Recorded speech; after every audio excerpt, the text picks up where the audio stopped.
राजा शेर सिंह अब बूढ़ा हो चुका था। बुढ़ापे के कारण उसे एक चिंता सताती थी कि उसके बाद राजा किसे बनाया जाए। इसलिए एक दिन उसने अपने 5 पुत्रों को अपने पास बुलाया।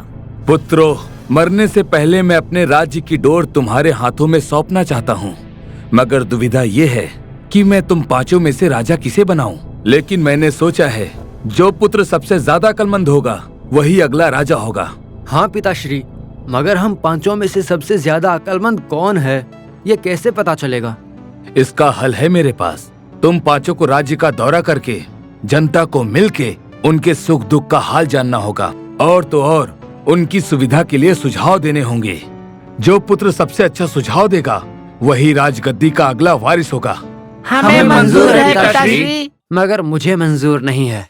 राजा की शर्त 4 पुत्रों को मंजूर थी, मगर 5वें पुत्र को मंजूर नहीं थी। क्या मैं पूछ सकता हूँ कि ये शर्त तुम्हें आखिर क्यों मंजूर नहीं है? पिताश्री, मैं आपका सबसे छोटा पुत्र हूँ। मुझे राजा नहीं बनना है, मैं आपकी सेवा करना चाहता हूँ।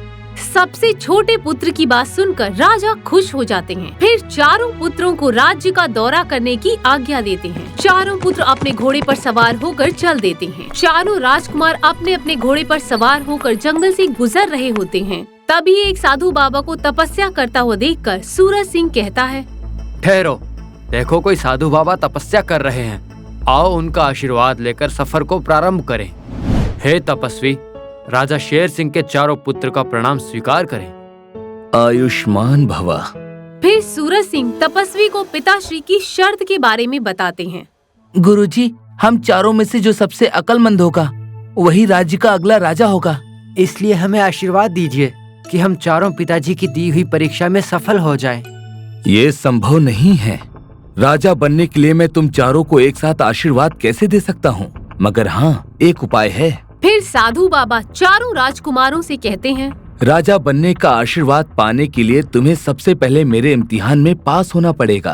क्या तुम सब तैयार हो? जी बाबा, हमें आपकी हर शर्त मंजूर है। तो सुनो, तुम 4 को अलग अलग दिशाओं में जाना होगा, और सफर के दौरान जो कुछ भी देखोगे तुम्हें उसका मतलब मुझे समझाना होगा। और यदि तुम मुझे मतलब नहीं समझा पाए तो मैं तुम्हें पत्थर का बना दूंगा। और याद रहे, संध्या होने से पहले तुम सबको यहाँ लौट के आना होगा। राजा बनने की लालच में 4 राजकुमार साधु बाबा को कठिन इम्तिहान देने के लिए भी तैयार हो जाते हैं, और सभी राजकुमार अपने अपने घोड़े पर बैठकर अलग अलग दिशाओं में निकल पड़ते हैं। घोड़े पर सवार होकर राजकुमार सूरज सिंह जा रहा होता है। तभी वो अचानक एक विचित्र जंगल में पहुंच जाता है, जहां पेड़ के ऊपर सब्जियां लगी होती हैं, और उन सब्जियों की रक्षा कोई जादुई डंडे कर रहे होते हैं। इसे देखकर राजकुमार अचंभित हो जाता है। अरे, ये कैसा जंगल है? पेड़ पे सब्जियां उगी है और उनकी रखवाली डंडे कर रहे हैं। इसी बात को सोचता हुआ सूरज सिंह आगे बढ़ जाता है। राजकुमार को घूमते घूमते काफी समय हो जाता है, और कुछ ही देर में शाम हो जाती है। साधु बाबा ने कहा था कि संध्या होने से पहले मुझे लौट आना है। अब मुझे वापस चलना चाहिए। ये सोचकर राजकुमार वापस चल देता है। चलते चलते राजकुमार फिर उसी विचित्र जगह पर पहुंच जाता है, जहां पेड़ पर सब्जियां उगी रहती हैं और उनकी रक्षा डंडे कर रहे होते हैं। मगर ये क्या, उस वक्त उस जगह का नजारा कुछ और ही था। जो डंडे उन सब्जियों की रक्षा कर रहे होते हैं, अब वही डंडे हंसिया बनकर सब्जियों को काट रहे होते हैं। आखिर ये क्या हो रहा है? जो डंडे सब्जियों की रखवाली कर रहे थे, अब वही डंडे हंसिया बनकर सब्जियों को काट रहे हैं। मुझे तो कुछ समझ में नहीं आ रहा है। यही सोचते हुए राजकुमार साधु बाबा के पास पहुंच जाता है। आओ राजकुमार, कहो तुमने जंगल में क्या देखा, और जो देखा उसका क्या मतलब है? बाबा, जाते समय मैंने देखा कि जंगल में पेड़ के ऊपर सब्जियां उगी थी और उनकी रक्षा डंडे कर रहे थे, और आते समय देखा कि जो डंडे सब्जियों की रक्षा कर रहे थे वही डंडे हंसिया बनकर उन्हें काट रहे थे। हाँ, तो इसका क्या मतलब हुआ? ये सब देखकर तुम्हें क्या समझ में आया? मुझे माफ कर दीजिए बाबा, ये सब देखकर मुझे कुछ भी समझ में नहीं आया। यदि तुम्हें कुछ भी समझ में नहीं आया है तो मेरी शर्त के अनुसार अब तुम्हें पत्थर की मूर्त बनना होगा। इतना कहकर साधु उसे पत्थर की मूर्ति बना देता है। साधु बाबा की चुनौती स्वीकार करके जब 4 भाई अलग अलग दिशा में गए थे, तब दूसरा राजकुमार चंद्रसेन दक्षिण दिशा में गया था। राजकुमार चंद्रसेन जब एक गांव से गुजर रहा होता है, तभी वो एक गाय और उसके तुरंत जन्मे हुए बच्चे को देखता है। मगर आश्चर्य की बात ये थी कि बछड़ा अपनी माँ को दूध पिला रहा होता है। ये देखकर चंद्रसेन आश्चर्यचकित हो जाता है। अरे, यहाँ तो उल्टी गंगा बह रही है। बछड़ा गाय को दूध पिला रहा है। ये कैसे संभव हो सकता है? इस अलौकिक दृश्य को देखकर राजकुमार को कुछ भी समझ नहीं आता है और इसी बात को सोचते हुए वो आगे बढ़ जाता है। लेकिन सूर्यास्त होते ही वो साधु बाबा के पास लौट आता है। प्रणाम साधु बाबा। आओ राजकुमार, कहो तुमने क्या देखा और क्या समझा? बाबा, जो दृश्य मैंने देखा है वो मेरी समझ से बाहर है। एक बच्चा अपनी माता को दूध पिला रहा था। ये देख मेरी बुद्धि सुन्न पड़ गई है। तो उस घटना का जवाब तुम्हारे पास नहीं है? जी बाबा। जैसे ही राजकुमार ने नहीं में उत्तर दिया, बाबा ने अपनी चमत्कारी शक्ति से उसे पत्थर की मूर्ति बना दिया। राजा का तीसरा बेटा तारा सिंह भी ठीक उसी वक्त पूर्वी दिशा की ओर गया होता है। चलते चलते राजकुमार एक नदी के किनारे के पास पहुंच जाता है, जहां कई मछुआरे मछलियां पकड़ रहे होते हैं। वहीं एक बूढ़ा मछुआरा अपने सिर पर मछलियों से भरी टोकरी लेकर जा रहा होता है, मगर चलते चलते एक एक करके मछलियों को वापस नदी में फेंकता हुआ जा रहा होता है। ये देखकर तारा सिंह सोच में पड़ जाता है। अरे, मछुआरों का काम तो मछली को पकड़ना है, मगर ये बूढ़ा मछुआरा एक एक करके मछलियों को वापस पानी में क्यों फेंक रहा है? वो ऐसा क्यों कर रहा है? बूढ़ा मछुआरा ऐसा क्यों कर रहा है, ये सोचते सोचते तारा सिंह आगे बढ़ जाता है, पर सूर्यास्त होते ही वो भी वापस साधु बाबा के पास पहुंच जाता है। आओ राजकुमार, कहो तुमने क्या देखा और जो देखा उसका क्या मतलब है? बाबा, मैंने देखा कि एक बूढ़ा मछुआरा अपनी टोकरी में से मछलियों को वापस पानी में फेंक रहा था, जबकि उसे तो मछलियों को पकड़ना चाहिए। मेरे तो कुछ भी समझ में नहीं आया बाबा। तो इसका मतलब तुम्हारे पास जवाब नहीं है ना? जी बाबा। तारा सिंह के पास भी जवाब ना होने के कारण बाबा उसे भी अपनी चमत्कारी शक्ति से पत्थर की मूर्ति बना देते हैं। राजा का चौथा बेटा बादल सिंह भी दूसरे भाइयों की तरह घोड़े पर सवार होकर पश्चिम दिशा में गया था। तभी वो देखता है कि एक आदमी पानी से भरे कुंड से पानी निकालकर दूसरे दो खाली कुंड को पानी से भरता है। परंतु हैरानी की बात तो ये थी कि आदमी दोनों कुंडों को तो पानी से भर देता है, मगर पहले वाले कुंड से पानी की एक बूंद भी कम नहीं होती है। ये देखकर बादल सिंह सोच में पड़ जाता है। ये कैसा चमत्कार है? दोनों खाली कुंड भर गए, मगर पहले भरे हुए कुंड में से तो पानी का एक कतरा भी बाहर नहीं निकला। इसे मैं क्या समझूं? इस घटना का मतलब राजकुमार को समझ में नहीं आता है। फिर वो भी सूर्यास्त होने के पहले ही साधु बाबा के पास पहुंच जाता है। आओ राजकुमार, कहो तुमने क्या देखा और जो देखा उसका क्या मतलब है? बाबा, एक कुंड से पानी निकालकर दो कुंड भरे गए, मगर पहले कुंड से एक बूंद भी पानी कम नहीं हुआ। ऐसा कैसे हो सकता है? अर्थात जो तुमने देखा उसका अर्थ तुम्हें समझ में नहीं आया? जी बाबा। बादल सिंह के पास भी उत्तर न होने के कारण बाबा अपनी चमत्कारी शक्ति से उसे भी पत्थर की मूर्ति बना देते हैं। दूसरी ओर रात बीत जाने के बाद भी चारों पुत्रों के वापस न आने पर राजा बहुत चिंतित हो जाते हैं। अगले दिन वो अपने सबसे छोटे पुत्र को बुलाकर कहते हैं, पुत्र कर्ण, तुम्हारे चारों बड़े भाई कल से राज्य का दौरा करने गए हैं, मगर अब तक वापस लौट कर नहीं आए हैं। मुझे उनकी चिंता हो रही है। आप चिंता ना करें पिताश्री, मैं अभी उन्हें खोजने जाता हूँ और वादा करता हूँ कि उन्हें लेकर ही आऊँगा। राजकुमार कर्ण घोड़े पर सवार होकर अपने भाइयों की खोज में निकल पड़ता है। कई घंटे ढूंढने के बाद आखिर वो साधु बाबा के पास पहुंच जाता है। अरे, ये पत्थर की मूर्तियाँ तो हूबहू मेरे भाइयों जैसी ही है। साधु बाबा को मेरा प्रणाम है। बाबा, ये पत्थर के पुतले हूबहू मेरे भाइयों जैसे ही हैं। क्या मैं इनके बारे में कुछ जान सकता हूँ? हाँ पुत्र, तेरे चारों भाइयों को मैंने ही पत्थर की मूर्ति बना दिया है।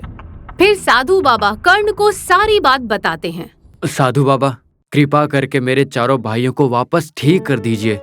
बदले में आप जो चाहे मैं वो करने के लिए तैयार हूँ। ठीक है, तो जो जवाब तेरे भाई मुझे नहीं दे पाए हैं, अगर वो सारे जवाब तू मुझे दे देगा तो मैं तेरे चारों भाइयों को फिर से ठीक कर दूंगा। परंतु अगर एक भी जवाब तू गलत देगा तो मैं तुझे भी पत्थर की मूर्ति बना दूंगा। बोल, तुझे मंजूर है? मुझे मंजूर है बाबा। ठीक है, तो सुन। तेरे पहले भाई ने देखा था कि जंगल में कई पेड़ों पर सब्जियां लगी हुई थीं और उसकी रखवाली डंडे कर रहे थे, और फिर वही डंडे हंसिया बनकर उन सब्जियों को काट देते हैं। बताओ राजकुमार, इसका मतलब क्या है? बाबा, जब हमारा धन हमने किसी और के पास सुरक्षा के लिए रखा होता है, तब हम अपना धन सलामत हाथों में है ऐसा सोचते हैं। मगर जब धन लेने वाले के मन में लालच जागता है तब वही इंसान हमारा धन हड़प लेता है। अर्थात वो दृश्य ये कहना चाहता है कि लालच बुरी बला है। राजकुमार का जवाब सुनकर साधु बाबा प्रसन्न हो जाते हैं। तथास्तु। साधु बाबा के तथास्तु कहते ही राजकुमार सूरज सिंह पुनः ठीक हो जाता है। फिर साधु बाबा दूसरे राजकुमार की कहानी सुनाते हैं। तेरा दूसरा भाई जब गांव से गुजर रहा होता है तब वो देखता है कि एक ताजा जन्मे हुए बछड़े के थन से उसकी माँ दूध पी रही है। बताओ इसका क्या मतलब है? माता अपने बछड़े का दूध पी रही होती है। ये दृश्य हमें ये कहना चाहता है कि संतान बुढ़ापे की लाठी होते हैं। अगर उन्हें अच्छे संस्कार दिए तो बुढ़ापे में वही हमारा सहारा बन सकते हैं। अर्थात जो बोओगे वही पाओगे। राजकुमार का जवाब सुनकर साधु बाबा प्रसन्न होकर कहते हैं, तथास्तु। बाबा के प्रसन्न होते ही राजकुमार चंद्रसेन पुनः ठीक हो जाता है। फिर साधु बाबा राजकुमार कर्ण को तीसरे राजकुमार की कथा सुनाते हैं। तेरा तीसरा भाई नदी के किनारे कुछ मछुआरों को मछली पकड़ते हुए देखता है, मगर एक बूढ़े मछुआरे को अपनी टोकरी में से पकड़ी हुई मछलियों को एक एक करके नदी में वापस फेंकते हुए देखा। तो बताओ राजकुमार, उस दृश्य का क्या मतलब है? साधु से तीसरी कथा के बारे में सुनकर बड़ी ही चतुराई से राजकुमार कर्ण जवाब देता है, बाबा, वो बूढ़ा मछुआरा अपनी टोकरी में से एक एक करके मछलियों को वापस नदी में फेंककर हमें ये कहना चाहता है कि आने वाली पीढ़ी का हमें ही ख्याल रखना पड़ेगा। जैसे सारे मछुआरे नदी से मछलियाँ पकड़ रहे थे, वैसे ही अगर सारे लकड़हारे सारे वृक्षों को काट देंगे तो दुनिया खत्म हो जाएगी। इसलिए वो बूढ़ा पानी में मछलियों को वापस फेंककर ये बताना चाहता था कि हमें वृक्षों को काटने के साथ नए वृक्षों को उगाना भी चाहिए ताकि आने वाली पीढ़ी सलामत रहे। ये जवाब सुनकर साधु बाबा अति प्रसन्न हो जाते हैं। तथास्तु।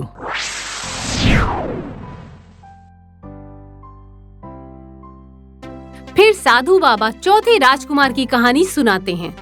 तेरे चौथे भाई ने देखा था कि एक व्यक्ति एक भरे हुए कुंड से 2 खाली कुंडों को भर देता है, फिर भी पहले से भरे हुए कुंड में से पानी का एक भी कतरा कम नहीं होता। बताओ इसका क्या अर्थ है? बाबा, ये दृश्य हमें ये कहना चाहता है कि ज्ञान सागर जैसा होता है, वो बांटने से कभी कम नहीं होता।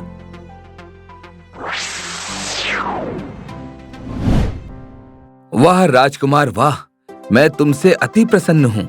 5 भाइयों में तुम अति ज्ञानी हो। तुम जैसा राजा यदि प्रजा को मिल जाए तो सबका कल्याण हो जाएगा। तथास्तु। पिताश्री, हम 5 भाइयों में से सबसे अधिक अक्लमंद हमारा छोटा भाई कर्ण है। आपके बाद राजा बनने के लायक वही है। हम सब भाइयों की इच्छा है कि आप कर्ण को ही राजा बनाएं।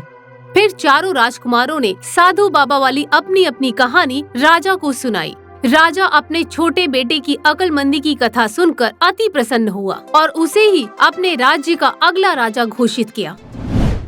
पालनपुर में एक आदमी रहता था जिसका नाम बजरंगी था। बजरंगी 1 नंबर का आलसी और कमजोर था और डरपोक तो इतना कि चींटी को देखकर भी घबरा जाए। लेकिन बजरंगी की एक खासियत था कि वो बातें बनाना खूब जानता था। अरे बेटा बजरंगी, मैंने तेरा नाम बजरंगी इसलिए रखा था कि तू उनकी तरह निडर और शक्तिशाली बनेगा, लेकिन तूने तो बजरंग नाम का मतलब ही पलट कर रख दिया। अरे तुम चिंता क्यों करती हो माँ? देखना, एक दिन तुम्हारा बेटा राजकुमारी को ब्याह कर इस घर की बहू बनाएगा। पूरे राज्य के लोग मेरे नाम की वाह वाह करेंगे। मेरी बहादुरी के चर्चे बच्चे बच्चे की जुबान पर होंगे। अरे बस कर, डींगे हाँकने के अलावा भी तुझे कुछ आता है कि नहीं? जा जाकर कुछ काम ढूंढ ले। यूं बातें बनाने से घर नहीं चलता। माँ से बातें सुनने के बाद बजरंगी घर से निकल पड़ता है और दूसरे गांव में जाकर काम की तलाश करने लगता है। अरे ओ भाई, इस गांव के तो नहीं लगते हो। किस गांव से हो तुम? मैं पालनपुर गांव से आया हूँ। काम की तलाश में यहाँ आया हूँ। अगर मजदूरी कर सको तो बताना, मेरे खेतों में मजदूर की जरूरत है। क्या कहा? तुम जानते भी हो कि मैंने कितने बड़े बड़े काम किए हैं। बहुत जल्द मैं राजकुमारी से शादी करके शाही दामाद बनने वाला हूँ और तुम मुझे मजदूरी का काम बता रहे हो। क्या बात कर रहे हो भैया? बताओ तो जरा, आपने क्या क्या बड़े काम किए हैं? हम भी जानकर धन्य हो जाएं। आखिर राजा अपनी पुत्री का हाथ ऐसे वैसे इंसान के हाथ में तो देने से रहा। लगता है ये मेरी बातों पर यकीन कर रहा है। अभी इसे सुनाता हूँ। अपने 30 मार खां वाले किस्से। देखते ही देखते वहाँ बहुत सारे आदमी जमा हो जाते हैं। तो भाइयों, हुआ यूं कि एक बार हमारे गांव में शेर ने हमला कर दिया। वो लगातार कई दिनों तक छोटे जानवर जैसे कि बकरी, कुत्ता, गाय उठाकर ले जा रहा था। फिर एक दिन उसने एक छोटा बच्चा उठाया और जंगल की ओर लेकर भाग गया। मैं भी उसके पीछे पीछे जंगल की ओर गया। पता है आप लोगों को, एक ही पटकनी में मैंने उसे बेहोश कर दिया। बस तभी से मेरे बाहुबल के चर्चे पूरे गांव में बच्चों बच्चों की जुबान पर हैं। ऐसा कोई कार्य नहीं जिसे मैं ना कर सकूं। बजरंगी अपनी गप मारने की आदत से मजबूर था। वो बेचारा जब भी मुंह खोलता, उसके मुंह से लंबी लंबी डींगे निकलने लगती। अब असलियत तो ये थी कि बजरंगी ने कभी आज तक चूहा भी नहीं मारा था, तो शेर मारना तो बहुत दूर की बात थी। बजरंगी जहाँ पर चौपाल लगाकर शेखी मार रहा था, संजोग से वहीं से राजा का एक सिपाही गुजर रहा था। जब उसने बजरंगी के मुंह से उसकी बहादुरी के किस्से सुने तो वो सोच में पड़ गया। हमारे राज्य में इतना साहसी और बाहुबली व्यक्ति है और राजा को खबर ही नहीं। मुझे जल्द से जल्द महाराज को इस बजरंगी के बारे में खबर करनी होगी। ये आदमी महाराज के काम आ सकता है।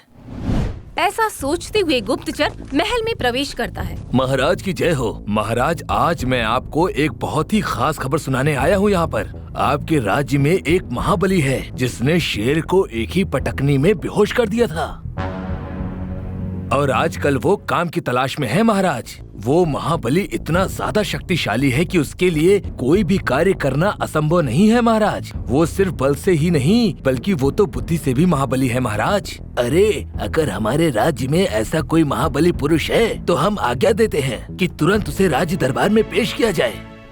महाराज की आज्ञा पाकर तुरंत दूत जाकर बजरंगी को महाराज का संदेश सुनाता है। लेकिन मुझे महाराज ने बुलाया क्यों है? मैंने तो कोई अपराध भी नहीं किया।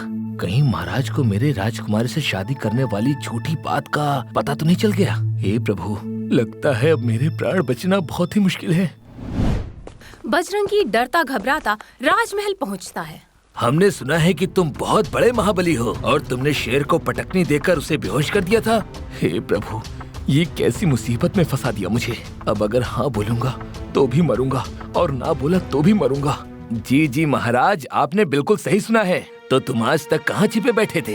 तुम्हारे जैसे वीर बलशाली को काम ढूंढने की कोई आवश्यकता नहीं है। आज से तुम शाही सदस्य हुए, मतलब इस राज्य दरबार की शान। क्या सचमुच? हाँ, अब तुम आराम से अपने घर जाओ और कल से समय से दरबार में आ जाना। बजरंगी खुश होता हुआ अपने घर पहुंचता है और अपनी माँ को सारी बातें बताने लगता है। देखा, मैं कहता था ना कि एक दिन मुझे बहुत बड़ी नौकरी मिलेगी। मुझे खुद महाराज ने अपने राज्य दरबार में बुलाया और अपने शाही दरबार में नौकरी दी। अब तुम देखती जाओ, मैं कुछ ही दिनों में राजकुमारी को तुम्हारी बहू जरूर बनाऊंगा। अरे वाह बेटा, तू सच बोल रहा है क्या? मैं तो तुझे जीवन भर शेख चिल्ली ही समझ रही थी, लेकिन तूने तो जो कहा वो कर दिखाया। अगले दिन बजरंगी राजमहल पहुंच जाता है। महाराज, राजकुमारी की तनाव की समस्या तो बढ़ती ही जा रही है। उन्होंने तो मुंह से एक शब्द भी कहना बंद कर दिया है। अगर वो ऐसे ही मौन रही तो ये तनाव उनके लिए जानलेवा हो जाएगा। हम सब तो उपाय कर करके थक गए हैं। बजरंग महाबली, आप राज दरबार में नए नए आए हैं, आप कोई उपाय कीजिए। क्या क्या क्या कहा? मैं? अच्छा, मैं कोशिश करता हूँ। बजरंगी राजकुमारी को सैर कराने के लिए नदी के किनारे ले जाता है और पूरे रास्ते अपनी बहादुरी के झूठे ढोल पीटता रहता है। एक के बाद फिर दूसरी और तीसरी ऐसे ही कहानियों के ढोल बजाता रहता है। शाम हो जाती है। उसके बाद बजरंगी राजकुमारी को लेकर महल लौट आता है। अगले दिन राजमहल में बजरंगी, कल आप राजकुमारी को सैर पर लेकर गए थे। क्या राजकुमारी ने आपके साथ कोई बात की? अरे महाराज, राजकुमारी जी तो मेरी वीरता और बहादुरी के किस्से सुन के इतनी ज्यादा प्रभावित हो गईं कि मेरी तारीफ किए बिना वो रह नहीं पाई। उन्होंने तो मुझसे इतना तक कह दिया कि उन्होंने तो मेरे जैसा वीर कभी देखा ही नहीं और वो मुझसे शादी करना चाहती हैं। राजकुमारी, जो बहुत देर से बजरंगी की डींगे सुन रही थी, अचानक ही जोर जोर से हंसने लगती है।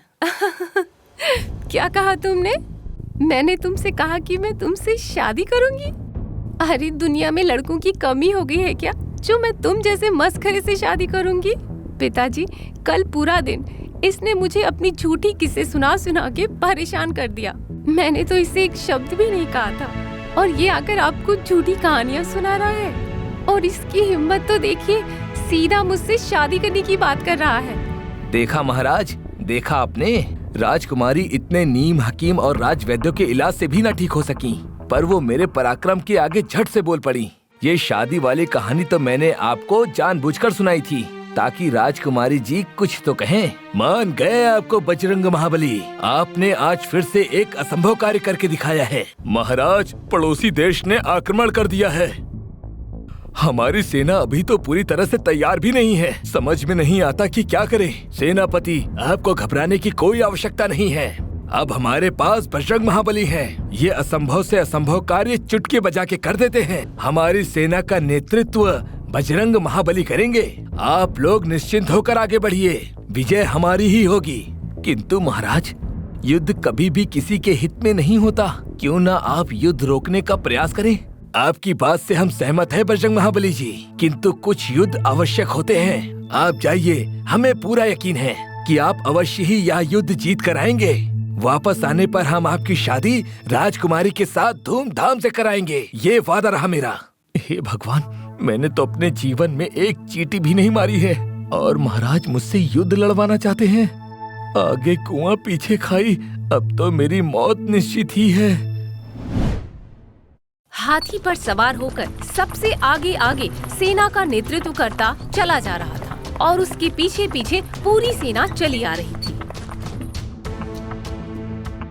सैनिक, हमारे लिए भगवान हनुमान का एक मुखौटा लेकर आओ और तलवार के स्थान पर एक गदा लेकर आओ। हम उसी से युद्ध लड़ेंगे। बजरंगी के कहे अनुसार सैनिक उसे मुखौटा और गदा लाकर दे देते हैं। हाथी पर हनुमान जी के वेश में सेना के आगे आगे चलते बजरंगी को देखकर दुश्मन सेना चक्कर खा गई। अरे, ये विजयनगर के महाराजा ने हाथी पर किसे बैठाकर भेजा है? कौन है ये? आपको नहीं पता महाराज, ये बजरंग महाबली है। विजयनगर के राज्य में बच्चे बच्चे इसकी बहादुरी के किस्से जानते हैं।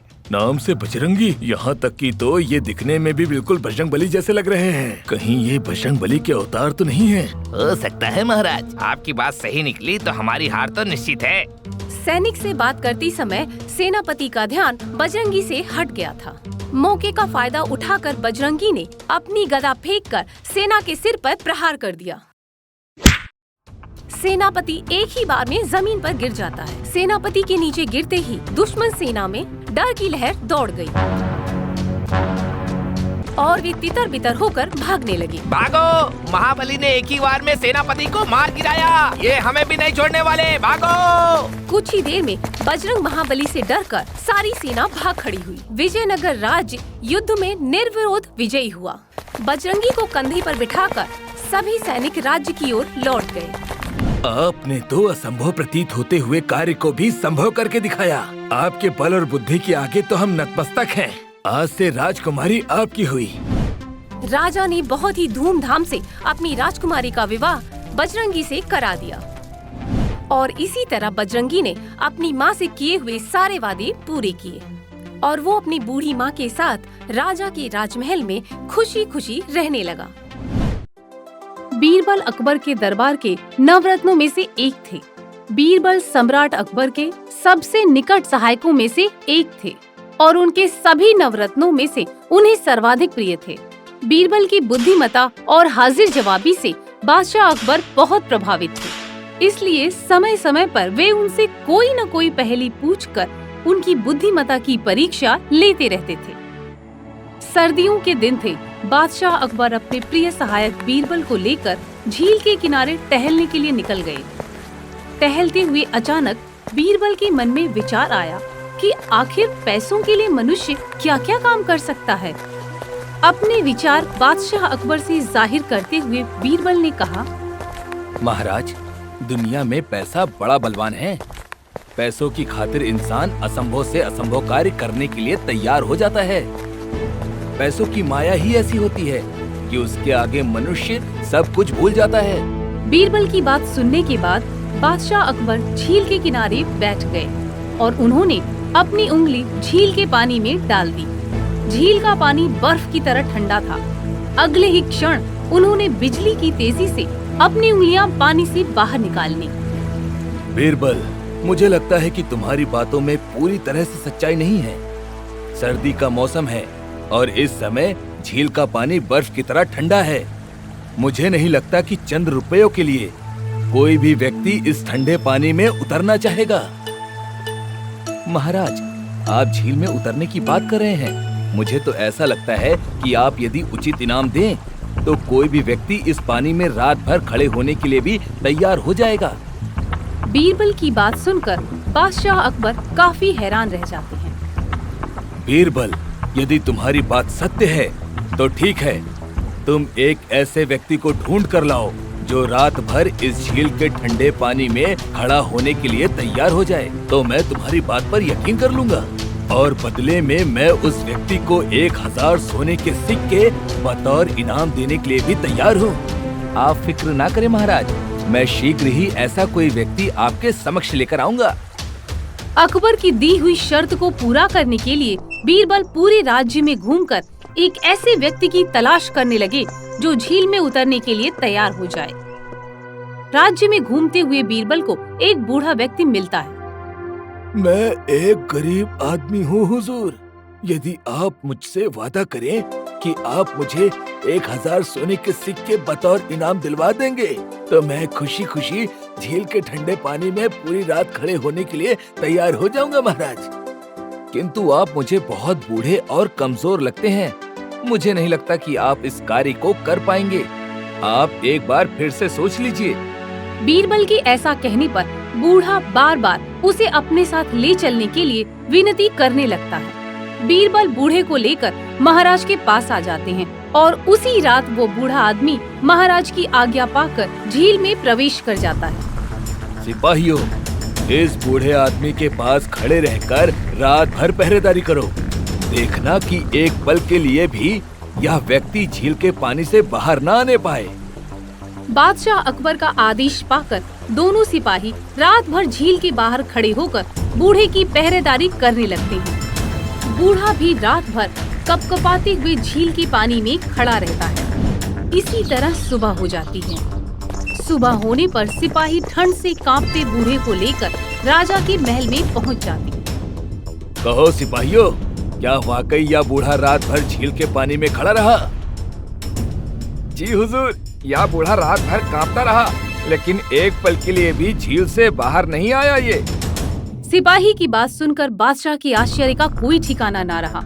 बादशाह ने हैरत में पड़कर बूढ़े की ओर देखा और उससे पूछा, इतनी कड़कड़ाती सर्दी में जब 2 पल के लिए भी उस ठंडे पानी में खड़ा हो पाना कठिन है, तो तुमने कैसे वहाँ खड़े होकर रात बिताई? महाराज, जब मैं झील में खड़ा हुआ तो मैंने देखा कि मुझसे लगभग 200 गज की दूरी पर सड़क के किनारे एक दिया लटका हुआ है। ठंड से ध्यान हटाने के लिए मैं पूरी रात उस दिए को देखता रहा और इस तरह उस दिए की रोशनी को देखते देखते मेरी पूरी रात कट गई। बूढ़े की बात सुनकर बादशाह अकबर को क्रोध आ जाता है। ये तो सरासर धोखेबाजी है। इस बूढ़े ने दिए की गर्मी में पूरी रात बिताई है, इसी कारण इसे झील के पानी की ठंडक का एहसास ही नहीं हुआ, जो कि रात भर उसे गर्मी मिलती रही। इसीलिए ये इनाम का हकदार बिल्कुल नहीं है। बादशाह अकबर की बात सुनकर बूढ़ा हाथ जोड़कर जोर जोर से रोने लगता है। ये तो सरासर नाइंसाफी है हुजूर। मैं बूढ़ा व्यक्ति अपनी गरीबी को मिटाने के लिए रात भर हाड़ कपकपाती ठंड में बर्फीले पानी में खड़ा रहा। मुझ गरीब की मजबूरी का इस तरह से उपहास बनाना आपको शोभा नहीं देता महाराज। मुझ गरीब के साथ नाइंसाफी हो रही है। बूढ़ा बार बार इंसाफ की गुहार लगाता रहता है, किंतु बादशाह अकबर सैनिकों से कहकर उसे राजमहल से बाहर फेंकवा देते हैं। कुछ देर बाद बूढ़ा व्यक्ति बीरबल के पास जाता है। हुजूर, आपके कहने पर मैं रात भर झील के ठंडे पानी में खड़ा रहा, किंतु इनाम देने की बारी आने पर महाराज अपने वचन से फिर गए। 1000 सोने के सिक्के देना तो दूर, उन्होंने उल्टा मुझ पर ही झूठ और फरेबी होने का इल्जाम लगाकर राजमहल से बाहर फेंकवा दिया। ये आप क्या कह रहे हैं? किंतु आपने ऐसा क्या फरेब किया था महाराज बादशाह के साथ? हुजूर, मैंने कोई फरेब नहीं किया।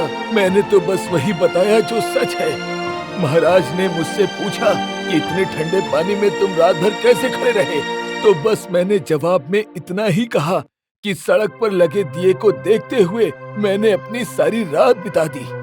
बस इतना सुनते ही महाराज कहने लगे कि दिए की गर्मी मिलने की वजह से मुझे ठंड लगी ही नहीं, इसीलिए मैं इनाम का हकदार नहीं हूँ। बूढ़े के मुंह से सारी बातें सुनने के बाद बीरबल को समझ में आ गया कि बूढ़े के साथ अन्याय हुआ है। बादशाह को उनकी भूल का एहसास कराने के लिए बीरबल ने एक युक्ति सोची। अगले दिन सभी मंत्रीगण दरबार में पहुंच चुके थे, किंतु बीरबल का अभी तक कोई अता पता नहीं था। कुछ घंटे और बीतने के बाद भी जब बीरबल राज दरबार में नहीं आए, तो बादशाह अकबर को उनकी कुछ चिंता हुई। सैनिकों, जाओ और जाकर बीरबल के घर पता लगाओ कि बीरबल आज राज दरबार क्यों नहीं आए। बादशाह की आज्ञा पाकर सैनिक बीरबल के घर की ओर चल देते हैं। वहां पहुंचकर, हुजूर, बादशाह अकबर ने आपके लिए संदेश भिजवाया है। वो जानना चाहते हैं कि आप अभी तक राजमहल क्यों नहीं पधारे। सैनिकों, महाराज को जाकर मेरा उत्तर बता देना कि बीरबल अभी खिचड़ी पका रहे हैं। खिचड़ी के पकते ही बीरबल राजमहल आ जाएंगे। सैनिक बीरबल की बात सुनकर राजमहल की ओर वापस लौट जाते हैं और आकर बादशाह को बीरबल का उत्तर बता देते हैं। बादशाह अकबर सोचते हैं कि खिचड़ी पकाने में कितना समय लगेगा। कुछ ही देर में बीरबल राज दरबार में लौट आएंगे, किंतु कई घंटे बीत जाने के बाद भी बीरबल राज दरबार में नहीं आते हैं। बादशाह को फिर कुछ आशंका होती है और वो अपने सैनिकों को बुलाते हैं। सैनिकों, जाओ और जाकर पता करो कि बीरबल की खिचड़ी को पकने में और अभी कितना समय लगेगा। सैनिक बीरबल के निवास स्थान पर पहुंच जाते हैं। हुजूर, महाराज जानना चाहते हैं कि आपकी खिचड़ी को पकने में अभी और कितना समय लगेगा। मेरी पत्नी अस्वस्थ है, इसीलिए जब तक खिचड़ी ना पक जाए मैं दरबार नहीं आ सकता। बादशाह अकबर से कहना बीरबल क्षमा प्रार्थी है। बीरबल की बात सुनकर सैनिक फिर से जाकर बीरबल का संदेश बादशाह को सुना देते हैं। बादशाह अकबर को इंतजार करते करते सुबह से शाम हो जाती है, किंतु बीरबल दरबार में नहीं आते। वे हर बार सैनिकों को एक ही बात कहकर लौटा देते हैं कि जब खिचड़ी पक जाएगी तो वो दरबार में आ जाएंगे। अंत में बादशाह अकबर क्रोधित हो जाते हैं। ठीक है, अब हम स्वयं जाकर देखेंगे कि आखिर बीरबल क्या कर रहे हैं। उनकी खिचड़ी पक क्यों नहीं रही है। बादशाह अकबर अपने घोड़े पर सवार होकर बीरबल के घर पहुंचते हैं। वहां जाकर बादशाह देखते हैं कि बीरबल ने नीचे जमीन पर कुछ लकड़ियां जलाकर रखी हैं और लगभग 5 फीट ऊपर एक हांडी में दाल और चावल डालकर लटका रखा है। बीरबल को ऐसा करते देख अकबर हैरान हो जाते हैं और हंसने लगते हैं। बीरबल, ये क्या कर रहे हो। खिचड़ी बना रहा हूँ हुजूर। इस तरह तो तुम्हारी खिचड़ी कभी भी नहीं पकने वाली। क्यों नहीं पकेगी हुजूर? बर्तन में दाल चावल है और नीचे आग भी जल रही है। मेरी खिचड़ी अवश्य ही पक जाएगी। बीरबल की बात सुनकर अकबर को हंसी आ जाती है। बीरबल, आग तो जल रही है, किंतु आग से 5 फीट दूर हांडी लटकाने पर क्या आग की गर्मी हांडी तक पहुंच भी पा रही है? अवश्य ही पहुंच पा रही होगी हुजूर। जब 200 गज दूर से जलते हुए दिए की गर्मी झील के ठंडे पानी में खड़े बूढ़े तक पहुंच सकती है, तो 5 फीट दूर जलती हुई आग मेरी हांडी तक क्यों नहीं पहुंच सकती?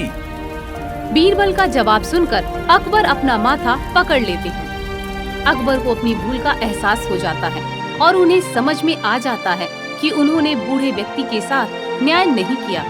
अकबर अपनी गलती सुधारने के लिए बूढ़े को दरबार में बुलाते हैं और उसको इनाम देकर ससम्मान विदा करते हैं।